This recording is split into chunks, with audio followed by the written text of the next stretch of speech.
Hello everyone, बहुत बहुत स्वागत है आपका मेरे चैनल पर। और आज से हम डिस्कस करने वाले हैं यूपी टेट 2023 से रिलेटेड सीडीपी के प्रैक्टिस सेट। ठीक है, और प्रैक्टिस सेट के साथ साथ मैं यहाँ पे जैसे जैसे क्वेश्चन बनेंगे वैसे वैसे मैं थ्योरी भी डिस्कस करती जाऊँगी। ठीक है, आप लोग मुझे कमेंट करके बताइएगा आपको थ्योरी चाहिए और प्रैक्टिस सेट दोनों चाहिए या ऐसे चाहिए कि क्वेश्चन के साथ ही मैं थ्योरी भी डिस्कस करती जाऊँ। ठीक है, तो आज का सेशन आप कंप्लीट देखिए, उसके बाद मुझे कमेंट करके ज़रूर बताइएगा। ठीक है, तो चलिए वीडियो को स्टार्ट करते हैं। जैसा कि आप सभी को पता है कि यूपी टेट में फैक्चुअल क्वेश्चन पूछे जाते हैं, तो मैं उसी के हिसाब से क्वेश्चंस यहाँ पे लेके आई हूँ। चलिए वीडियो को स्टार्ट करते हैं। पहला क्वेश्चन है, बच्चे की बुद्धि लब्धि 90 से 110 के मध्य है तो वह कैसी बुद्धि लब्धि मानी जाएगी? सामान्य बुद्धि, प्रखर बुद्धि, उत्कृष्ट बुद्धि या प्रतिभाशाली बुद्धि? ठीक है, तो सबसे पहले देखिए मैं बता देती हूँ आपको, 140 प्लस जो होती है वो होती है प्रतिभाशाली बुद्धि। ठीक है, प्रतिभाशाली बुद्धि होती है 140 प्लस। ठीक है, और 90 से 110 के मध्य जो होती है वो होती है, 1 मिनट, 90 से 110 के मध्य जो होती है वो होती है सामान्य बुद्धि। 80 से 90 के मध्य, 80 से 90 के मध्य जो होती है वो होती है पिछड़ी बुद्धि।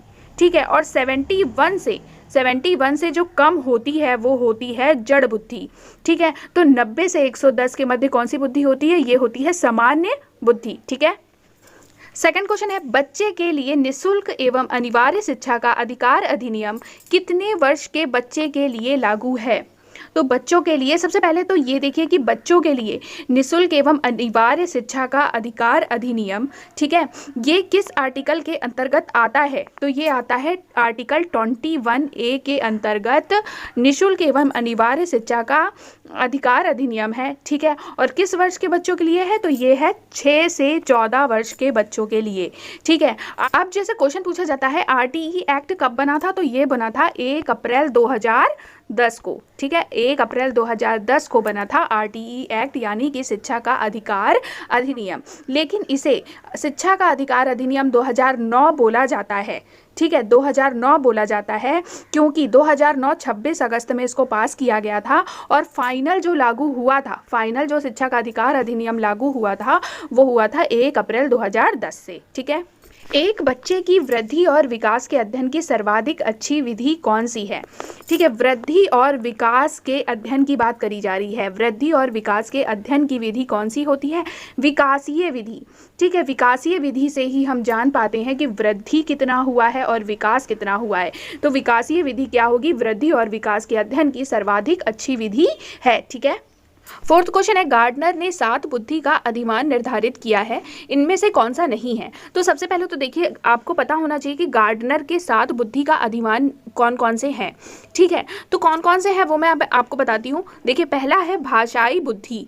ठीक है, दूसरा है तार्किक गणितीय बुद्धि, तीसरा है संगीतमय बुद्धि, चौथा है शरीर गतिकीय बुद्धि, पांचवा है स्थानिक बुद्धि, छठा है पारस्परिक बुद्धि एंड सातवां है अंतर व्यक्तिगत बुद्धि। ठीक है, तो इसमें से कौन सा नहीं है? देखिए, स्थान संबंधी बुद्धि है, यानी कि स्थानिक बुद्धि है, अंतर व्यक्तिगत बुद्धि है, भाषात्मक या भाषाई बुद्धि है, लेकिन भावात्मक बुद्धि नहीं है। तो गार्डनर ने भावात्मक बुद्धि नहीं बताई है, बाकी ये तीनों बताई हैं। ठीक है, यदि एक बच्चे की मानसिक आयु 5 वर्ष तथा वास्तविक आयु 4 वर्ष है तो उस बच्चे की बुद्धि लब्धि होगी। तो सबसे पहले आपको बुद्धि लब्धि का सूत्र पता होना चाहिए। बुद्धि लब्धि बराबर मानसिक आयु अपॉन वास्तविक आयु इंटू 100।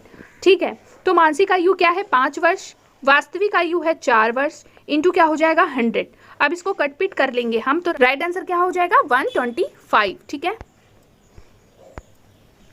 विज्ञान शिक्षा का आधारभूत विज्ञान है, यह किसने कहा है? BN झा ने, स्किनर ने, डेविस ने या वुडवर्थ ने?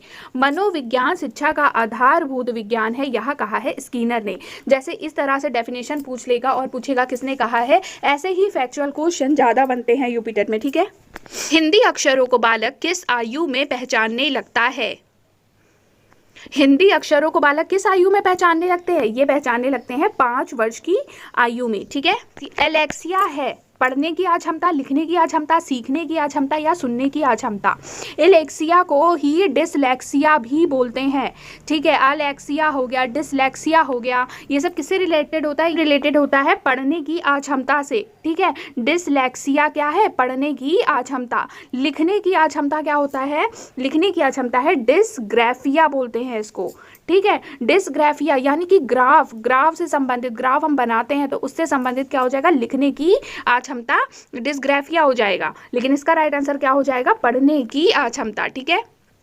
पियाजे की औपचारिक संक्रियात्मक अवस्था किस आयु अवधि तक मानी जाती है?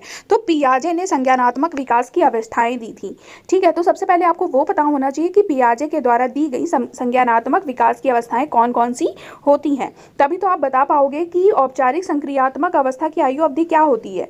तो इन्होंने संज्ञानात्मक विकास की अवस्थाएं दी थी, तो इनके अनुसार 0 से 2 वर्ष में होती है संवेदी गामक अवस्था, 2 से 7 वर्ष होता है पूर्व संक्रियात्मक अवस्था, 7 से 11 वर्ष में होता है मूर्त संक्रियात्मक अवस्था, और 11 से 14 या 11 से 15 वर्ष में होता है औपचारिक संक्रियात्मक अवस्था, ठीक है। तो इसका राइट आंसर हो जाएगा डी।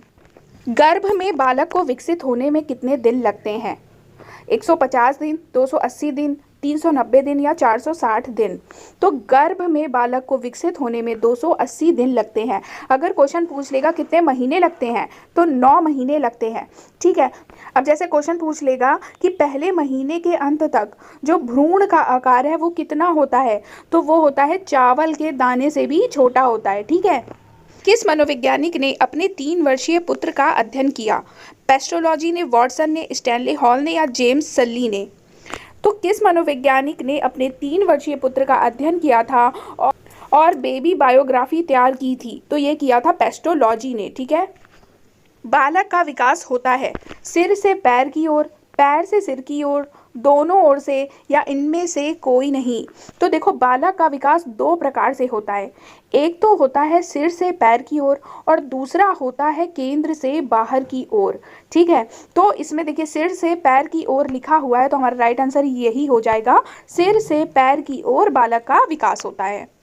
विकास के संबंध में गलत कथन है। विशिष्ट से सामान्य की ओर, सार्वभौमिक प्रक्रिया, दिशा सिर से पैर की ओर, वर्तुलाकार गति। तो देखिए विकास के संबंध में हमें गलत कथन बताना है, पहले हमें सही पता होने चाहिए तभी हम गलत को आउट कर सकते हैं। तो नीचे से देखते हैं वर्तुलाकार गति, हाँ विकास की वर्तुलाकार गति होती है, ठीक है। तो ये तो सही है हमारा। दिशा सिर से पैर की ओर, दिशा सिर से पैर की ओर भी होती है, ये भी सही है। सार्वभौमिक प्रक्रिया है, ये भी सही है, लेकिन गलत क्या हो जाएगा? विशिष्ट से सामान्य की ओर, यही गलत है, इसका मतलब यही राइट आंसर हो जाएगा। गर्भधान काल की अवस्था नहीं है, शैशवावस्था, डिंबावस्था, बीजकरण या भ्रूणावस्था।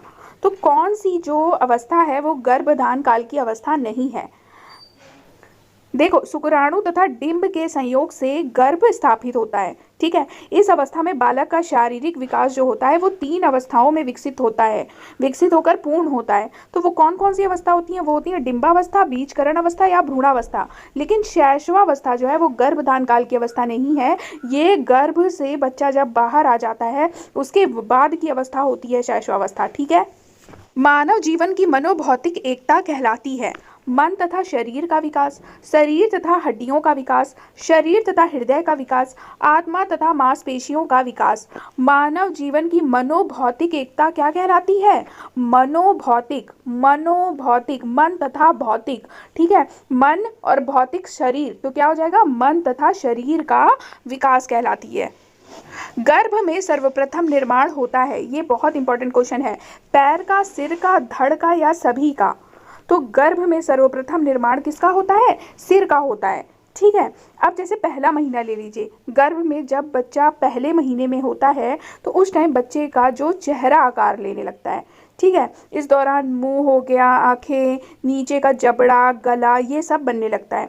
रक्त कोशिकाएं शुरू हो जाती हैं, रक्त प्रवाह शुरू हो जाता है, ठीक है। और पहले महीने के अंत तक जो भ्रूण का आकार है वो चावल के दाने से भी छोटा होता है, ठीक है। जन्म के समय शिशु में कितनी हड्डियां होती हैं? 206, 230, 270 या 320? तो जन्म के समय यानी कि शैशवावस्था, ठीक है। शैशवावस्था में कितनी हड्डियां होती हैं? ये होती है 270। बाल्यावस्था में होती हैं 350 और किशोरावस्था में हो जाती हैं 206। ठीक है, तो जन्म के समय शिशु में कितनी हड्डियां होती है, जन्म हुआ बच्चे का तो वो शैशवावस्था में आया, तो इसका मतलब 270 हड्डियां होती हैं। ठीक है, बालक अपनी माँ को पहचानना प्रारंभ कर देता है 6 महीने में, 8 महीने में, 9 महीने में या 3 महीने से। बालक अपनी माँ को पहचानना प्रारंभ कर देता है 3 महीने से। ठीक है, बालक के जन्म के समय शिशु के मस्तिष्क का भार कितना होता है। बालक के जन्म के समय शिशु के मस्तिष्क का भार 300 ग्राम, 350 ग्राम, 400 ग्राम या 450 ग्राम। तो बालक के जन्म के समय शिशु के मस्तिष्क का भार कितना होता है, 350 ग्राम। कल्पना जगत में विचरण होता है शैशवावस्था में, किशोरावस्था में, बाल्यावस्था में, शैशवावस्था व किशोरावस्था दोनों में। तो देखो, कल्पना जगत में बच्चा कब होता है, एक होता है शैशवावस्था में और दूसरा होता है किशोरावस्था में। इन दोनों ही अवस्थाओं में बच्चा कल्पना जगत में विचरण करता रहता है। तो इसका मतलब हमारा राइट आंसर हो जाएगा शैशवावस्था व किशोरावस्था दोनों में कल्पना जगत में विचरण होता है। तो ये आज मैंने डिस्कस कराया 20 क्वेश्चन। उम्मीद है आपको वीडियो पसंद आई होगी। Thank you so much.